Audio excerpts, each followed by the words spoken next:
இந்த வீடியோல snow fight கேமை பத்தி பார்ப்போம். யோசிக்கலாம் நீங்க, ஸ்னோ ஃபைட்டுக்கும் ட்ரேடிங்க்கும் என்ன சம்பந்தம் அப்படின்னு. அது ஒரு சின்ன மெட்டஃபர் அது. அதை வந்து நம்ம எப்படி ட்ரேடிங்கோட கனெக்ட் பண்ணி நம்மளோட ரிஸ்க் மேனேஜ்மெண்ட்டோட நெசசரியை வந்து அண்டர்ஸ்டாண்ட் பண்ணிக்கலாம் அப்படின்றது தான் இந்த வீடியோவோட ஐடியா. ஸோ இந்த வீடியோ நீங்க ஃபுல்லா பார்த்து முடிக்கும்போது ரிஸ்க் மேனேஜ்மெண்ட் பத்தியான ஒரு புரிதல் வந்து உங்களுக்கு ரொம்ப சிம்பிளா அண்டர்ஸ்டாண்ட் ஆகும். அண்ட் இந்த வீடியோல இருக்கிற கான்செப்டை நீங்க ஞாபகம் வச்சிட்டீங்க அப்படின்னா ரிஸ்க் மேனேஜ்மெண்ட் வந்து எவ்வளவு இம்பார்ட்டன்ட் உங்க ட்ரேடிங்ல, அண்ட் இதை நீங்க எப்படி வந்து கரெக்டா ஃபாலோ பண்ணலாம் அப்படின்றத உங்களே அறியாம உங்களோட கான்சியஸ் மைண்ட்ல இருந்து அது அப்ளை பண்ணிக்கலாம். Right, okay. Snow fight game அப்படின்னா என்ன? ஸோ ஒரு இமேஜினேஷன் பண்ணிக்கோங்க. நீங்க வந்து ஒரு இடத்துல நிக்கிறீங்க, உங்களுக்கு முன்னாடி வந்து ஒரு சுவர் இருக்கு. ஓகே, அந்த சுவர் வந்து ஸ்னோவால் ஆனது, பனிக்கட்டின்னு வச்சுக்கலாம். ஓகே, பனிப்பொழிவு பனிக்கட்டின்னு இருக்கும்ல, அந்த மாதிரி ஒரு ஸ்னோவால் ஆன ஒரு முன்னாடி ஒரு சுவர் இருக்கு.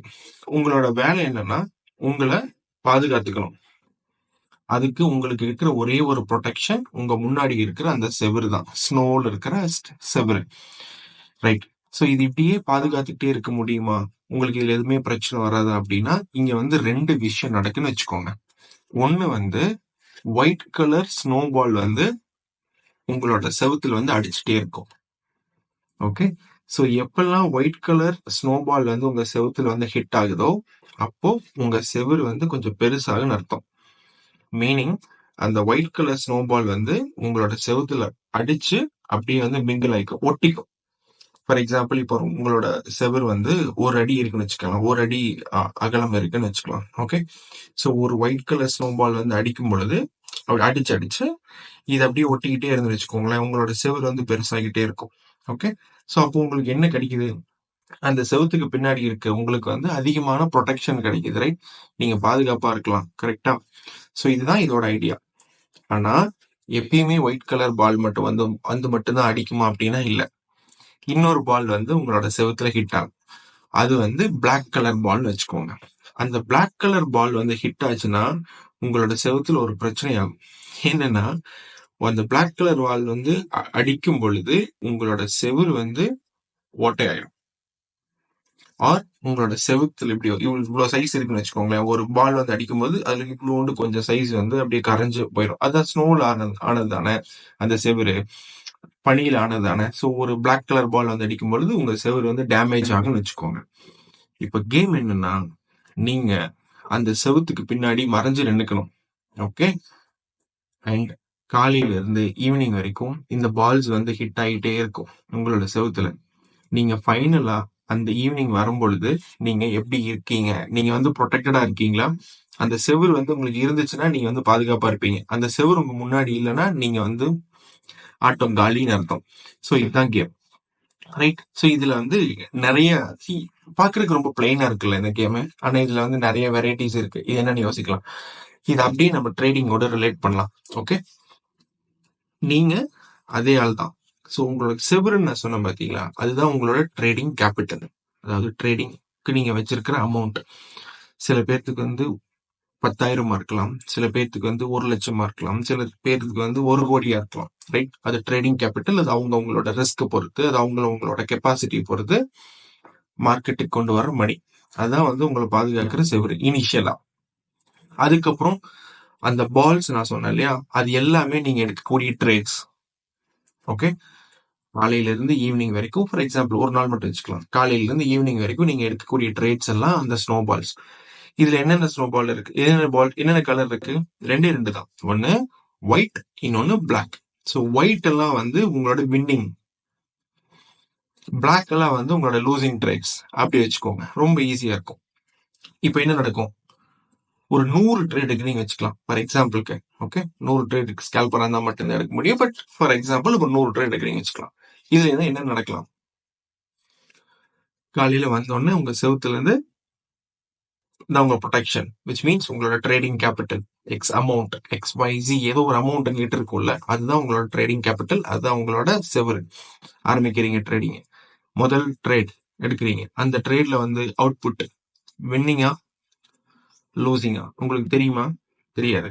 எடுத்து முடிச்சு ரிசல்ட் வர வரைக்கும் உங்களுக்கு தெரியாது. That could be anything, right?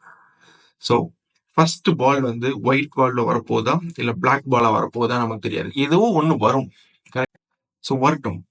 வர்ற பால் எப்படி உங்களோட செவுத்தோட அட்டாச் ஆகுதா இல்ல அது வந்து உங்களோட செவுரு வந்து டிஸ்ட்ராக்ட் பண்ணுதா அப்படின்றதுதான் இருக்கு. ஃபார் எக்ஸாம்பிள் இப்படி எடுத்துக்கலாம். அந்த 100 ட்ரேட்ல ஒரு 40 ட்ரேட் வந்து உங்களுக்கு பிளாக் பால் வருதுன்னு வச்சுக்கலாம். 60 ட்ரேட் வந்து ஒயிட் வின்னிங் ட்ரேட்னு வச்சுக்கலாம். ஸோ இந்த 60 ட்ரேட் உங்களோட செவுத்துல அடிச்சு அடிச்சு அடிச்சு உங்களோட செவுத்திலேயே ஜாயிண்ட் ஆகி உங்களோட செவுரு வந்து ரொம்ப பெருசா இருக்கும். கரெக்ட். சப்போஸ் ஒரு அடியா இருந்த செவுரு இந்த 60 trade right 60 white balls snow balls வந்து ஹிட் ஆகி பெருசாகி ஒரு 3 அடி செவுரு ஆயிடும். இப்போ அதுக்கு பின்னாடி உட்கார்ந்துட்டு இருக்கிற நீங்க ரொம்ப ப்ரொடெக்டடா ஃபீல் பண்ணுவீங்க. கரெக்ட். ஏன்னா 3 அடி செவர் இருக்குல்ல. நான் 1 அடி செவத்துக்கு முன்னாடி இருக்கும்போது ரொம்ப ப்ரொடெக்டடா இருந்தேன். இப்ப என் முன்னாடி 3 அடி செவர் இருக்கு. அப்ப நான் எவ்வளவு ப்ரொடெக்டடா இருக்கும் அப்படிங்கிற ஒரு கான்பிடன்ட் உங்களுக்கு வந்துடும். ஒன்றும் பிரச்சனையே இல்லை. மீதி இருக்கிற 40 பால்ஸ் இருக்குல்ல, 40 பால்ஸ் வந்து உங்களுக்கு அடிக்கும். அந்த பிளாக் கலர் பால்ஸ் அடிக்கும் போது என்ன ஆகும், உங்களோட செவர் வந்து கரைய ஆரம்பிக்கும். உங்களோட ட்ரேடிங் கேபிட்டல்ல இருந்து கொஞ்சம் கொஞ்சமா மணி போகும். பிகாஸ் அது லூசிங் ட்ரேட்ல. ஆனா இந்த பால் வந்து அடிக்கிறது எவ்வளவு சைஸ்ல இருக்குது அப்படின்றதான் மேட்டர். சோ நீங்க அந்த 60 பால் உங்களுக்கு வின்னிங் பால் வந்ததுல அதெல்லாம் வந்து ஒரு கோல்ஃப் பால் மாதிரி எடுத்துக்கோங்க, ஒரு டென்னிஸ் பால் மாதிரி எடுத்துக்கலாம். ஃபார் எக்ஸாம்பிள் எல்லாம் சின்ன சின்ன பால் எல்லாம் வந்து அடிச்சு அடிச்சு உங்களுக்கு ஒயிட் பால் வந்து உங்களோட பால் வந்து பெருசாயி உங்க செவர் வந்து பெருசாயிடுச்சு. ஸோ இப்போ அதே சைஸ்ல இருக்கிற பிளாக் கலர் பால் வந்து அடிச்சாலும் 40 பால் உங்களுக்கு ஹிட் ஆனாலும் அப்ப அதே சைஸ் தான் உங்களுக்கு வந்து டிஸ்ட்ராக்ட் ஆகும். உங்களோட செவர் வந்து சுருங்கிட்டே வரும். அப்படின்னா ஒரு அடியில இருந்து 3 அடிக்கு பெருசான செவரு 40 பிளாக் பால் வந்து ஹிட் ஆகும் பொழுது மேபி எவ்வளவு ஆகலாம், அந்த 3 அடியில இருந்து மறுபடியும் குறைஞ்சு 1.5 அடி ஆயிருக்கலாம். ஸ்டில் ஆல்ரெடி வந்துட்டு ஒரு அடி தான் இருந்துச்சு, இப்போ ஆல்ரெடி 1.5 அடியா இருக்கு. இப்போ நீங்க ப்ரொடெக்டர் தான். அதாவது இப்பயும் நீங்க வந்து உங்களோட கேபிட்டல் வந்து கொஞ்சம் பெருசாயிருக்கு, உங்க செவரு பெருசாயிருக்கு, நீங்க வந்து ப்ரொடெக்டடா இருக்கலாம். இந்த இந்த இந்த இந்த மாதிரி ஒரு பால்ஸ் வந்ததுன்னா பிரச்சனை இல்லை. இன்னொரு சினாரியோ வச்சுக்கோங்க. இப்போ 100 ட்ரைட்ஸ் எடுக்கிறீங்க, அதாவது 100 பால் வருது, 90 பால் ஒயிட் வந்துருச்சு. அப்ப என்னாச்சு, உங்களோட செவரு ஒரு அடியில் இருக்கிற செவரு 5 அடி ஆயிடுச்சு. 5 அடி செவரு ரொம்ப பெரிய செவர் ஆயிடுச்சு. அப்ப நீங்க வந்து பயங்கர ப்ரொடெக்டடா இருக்கீங்க. காலையில இருந்து ஈவினிங் வரைக்கும் நான் ட்ரேட் பண்ணி செம்ம ஹாப்பியா இருக்கேன். ஏன்னா என் செவர் ரொம்ப பெருசாயிடுச்சு, என் கேபிட்டல் ரொம்ப பெருசாயிடுச்சு, நான் ரொம்ப ப்ரொடெக்டடா ஹாப்பியா இருக்கேன் அப்படின்ற மாதிரி உட்காந்துருக்கீங்க. மீதி இருக்கிற 10 பால் இருக்குல்ல, பிளாக் கலர் பால் ஒவ்வொன்னா வந்து ஹிட் ஆகுது. ஆனா அந்த பால்ஸ் வந்து முன்னாடி அந்த மாதிரி டென்னிஸ் பால் சைஸ் இல்ல, ஒவ்வொரு பாலும் ஃபுட்பால் சைஸ்ல வருது. இப்போ 10 ஃபுட்பால் சைஸ்ல இருக்கிற பிளாக் கலர் பால்ஸ் வந்து உங்க செவுத்துல அடிக்குது. என்ன ஆகும், நீங்க 90 சின்ன சின்ன டென்னிஸ் பால் சைஸ் வந்து சேர்த்து சேர்த்து சின்ன சின்ன வின்னா சேர்த்து பெரிய செவரா இருந்தது. 10 பெரிய சைஸ் ஃபுட்பால் வந்து அடிச்சா உங்களுக்கு என்ன ஆகும் சொல்லுங்க. உங்களோட செவரு 5 அடி இருந்தது 1 அடி ஆகி 1 அடி இருந்தது சுத்தமா அது போயிட்டு தரமட்டம் ஆயிடும். இப்ப உங்களுக்கு இங்க ப்ரொடெக்ஷன் இருக்கு, விச் மீன்ஸ் உங்க கேபிட்டல் எங்க. So 90 win 10 loss, 90 white balls 10 black balls, but still உங்களோட செவர் காலி இல்ல, ட்ரேடிங் அக்கௌண்டே முடிஞ்சிச்சு இல்ல, ட்ரேடிங் கேபிட்டல் போயிடுச்சு இல்ல, ரைட். சோ இப்ப இங்க பிரச்சனை என்ன, பால்ஸ் கவுண்டா இல்ல, பால்ஸோட சைசஸ் கவுண்ட். கரெக்ட். சோ நான் இங்க வந்து 90 பால் வந்து ஒயிட் கலர் பால் வாங்குறேன், 99 ஒயிட் கலர் பால் வாங்குறேன் அப்படின்றது வந்து அதுல வந்து அதுல ஒரு பெருமையெல்லாம் கிடையாது. சோ மீதி ரிமைனிங் இருக்கிற பால்ஸோட சைஸ் என்ன, அது நீங்க அது இல்லாம நீங்க எப்படி உங்களோட செவுத்தை நீங்க பாதுகாத்துக்க போறீங்க, உங்களோட ட்ரேடிங் அக்கௌண்ட் எப்படி நீங்க காப்பாத்த போறீங்க அப்படின்றதுதான் இருக்கு. சோ என்ன பண்ணலாம், வின் ரேஷியோக்கு வந்து ரொம்ப கொடுக்கணுமா, எனக்கு வந்து எல்லாமே நான் வந்து பார்த்ததெல்லாம் எனக்கு வின் ஆகணும், நான் இறங்கின ட்ரேட் எல்லாமே எனக்கு வந்து சக்சஸ் ஆகணும், நான் சார்ட் ஓபன் பண்ணா எனக்கு ஒரு செட்டப் ஃபார்ம் ஆகணும், அந்த செட்டப்ல நான் என்ட்ரி எடுப்பேன், அந்த என்ட்ரி வந்து எனக்கு சக்சஸ் ஆகணும் அப்படின்னு நினைக்கிறதா மைண்ட் செட்டு. அது இல்ல. சோ நமக்கு அடுத்து வரக்கூடிய பால் வந்து ஒயிட் பாலா பிளாக் பாலா நமக்கு தெரியாது. நம்மளோட ஒரே வேலை என்னன்னா அந்த வரக்கூடிய பாலோட சைஸை எவ்வளவு கம்மி பண்ண முடியுமோ அவ்வளவு கம்மி பண்றது நல்லது, எஸ்பெஷலி பிளாக் பால்ஸ். ரைட். இன்னொரு சினாரியோ வச்சுக்கோங்களேன், நீங்க ஒரு 100 டன் எடுக்கிறீங்க, okay, 90 white colour ball, 90 black colour ball வருது. எல்லாம் சின்ன சின்ன பால்ஸ், எல்லாம் கோல்ஃப் பால்ஸ் மாதிரி எல்லாம் குட்டி குட்டி பால்ஸா வருது. ஓகே, உங்களோட செவுத்துல கொஞ்சம் கொஞ்சமா கொஞ்சம் கொஞ்சமா வந்து ஹோல்ஸ் போட ஆரம்பிக்குது. மீதி இருக்கிற 10 பால் வந்து ஃபுட்பால் சைஸ்ல வருது, ஒயிட் கலர் பால். அப்ப என்ன ஆகும்?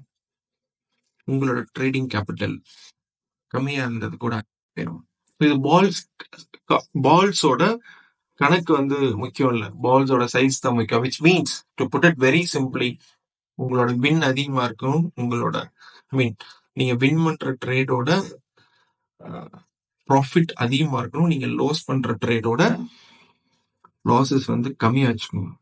இதுதான் வந்து அடிப்படை. இதுல இன்னொரு விஷயம் என்ன அப்படின்னா, நீங்க என்னதான் white colour ball, black colour ball வந்தாலும் ஒவ்வொரு பாலுக்கும் ஒரு எக்ஸ்பென்சஸ் இருக்கு. கரெக்ட்? நீங்க ப்ரோக்கரேஜ் பே பண்ணணும், டாக்ஸஸ் பே பண்ணணும். ரைட்? ஈவினிங் எடுத்து பாருங்க, கான்ட்ராக்ட் நோட்ல எவ்வளவு டாக்ஸஸ் போட்டிருக்காங்க, ஜிஎஸ்டி, எஸ்டிடி, அது இதுன்னு சொல்லிட்டு ப்ரோக்கரேஜ் அது இதுன்னு சொல்லிட்டு. So whether it is white ball or black ball, whatever the shade ball, but you have to pay the taxes, you have to pay the brokerage. Right? அப்ப நீங்க அந்த 100 பாலுக்கும் இந்த எக்ஸ்பென்சஸையும் நீங்க கால்குலேட் பண்ணி தான் ஆகணும். ஸோ இந்த விஷயம் இருக்குல்ல. ஸோ இப்போ உங்களோட ட்ரேடிங் கேபிட்டல் எடுத்துட்டா அதை ப்ரொடெக்ட் பண்றதுக்கு, அதுல இருந்து உங்களோட ட்ரேடிங் கேபிட்டல் வந்து உங்களோட ட்ரேடிங் கேபிட்டல் இன்க்ரீஸ் பண்ண, அதுல இருந்து உங்களோட அக்கௌண்ட் சைஸ் வந்து பெருசு பண்றதுக்கு ஒரே ஒரு விஷயம் என்ன அப்படின்னா, to not run before the win rate.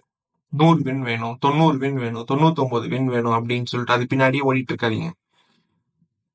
Right? உங்களோட லாசஸோட சைஸஸை கம்மி பண்ணிக்கிட்டே வாங்க. அந்த பெரிய ஃபுட்பால் அளவுக்கு இருக்கிறது டென்னிஸ் பால் அளவுக்கு, டென்னிஸ் பால் இருக்கிறது கோல்ஃப் பால் அளவுக்கு, கோல்ஃப் பால் இருக்கிறது ஒரு டேபிள் டென்னிஸ் பால் அளவுக்கு, முடிஞ்ச அளவுக்கு சின்னதா பண்ணிக்கிட்டே வந்தீங்க அப்படின்னா உங்களோட செவரும் பாதுகாக்கப்படும், உங்களோட ட்ரேடிங் அக்கௌண்ட்டும் உங்ககிட்ட இருக்கும். அண்ட் வின்ஸ், எவ்வளவு சின்ன வின் வந்தாலும் அந்த வின் வந்து உங்களுக்கு உங்களோட ட்ரேடிங் கேபிட்டல் ஆட் ஆயிட்டு தானே போகுது. ரைட்? அண்ட் 100 ட்ரேட் எடுக்கும் பொழுது அது ஒரு 2 ட்ரேட், 3 ட்ரேட், 5 ட்ரேட் வந்து ஒரு ஃபுட்பால் சீஸ்ல வரணும்ல, நம்ம கேப்சர் பண்ண ஆரம்பிச்சு பழகிடுவோம். ஸோ அப்போ எப்பெல்லாம் அந்த பெரிய பால்ஸ் வருதோ, எப்பெல்லாம் பெரிய வின்ஸ் வருதோ, உங்களோட ட்ரேடிங் கேபிட்டல் வந்து இன்க்ரீஸ் ஆகும். ஸோ இந்த அல்டிமேட் எய்ம் என்ன அப்படின்னா, எப்பயுமே பிளாக் பால்ஸோட சைசஸ் வந்து குறைச்சிட்டே இருக்கணும். எவ்வளவு குறைக்க முடியுதோ குறைச்சிருங்க. அது கூட போய் சண்டை போட்டு கூடாது. நீ பிளாக் பால் வர்றியா, இன்னும் இவ்வளவு பெருசா வர்றேன், ஒட்டியே முடியாது, ஒத்துக்கவே மாட்டேன், அப்படிலாம் பண்ண முடியாது. ரைட்? அது பெருசா வர்ற மாதிரி இருக்கு அப்படின்னா நம்மளோட இனிஷியல் ஸ்டாப் லாஸ் எங்க பிக்ஸ் பண்ணிருக்கோமோ அங்கேயே எக்ஸிட் பண்ணிட்டு வெளியே வந்துடணும். That's risk management. அதை வச்சுட்டு சண்டை போட்டுக்கிட்டு இருக்க உங்க வாழும் உடஞ்சிரும், நீங்களும் உடஞ்சிருவீங்க. So think about it. இன்னொரு வீடியோல மீட் பண்றேன். அது வரைக்கும் நன்றியும் இன்பம்.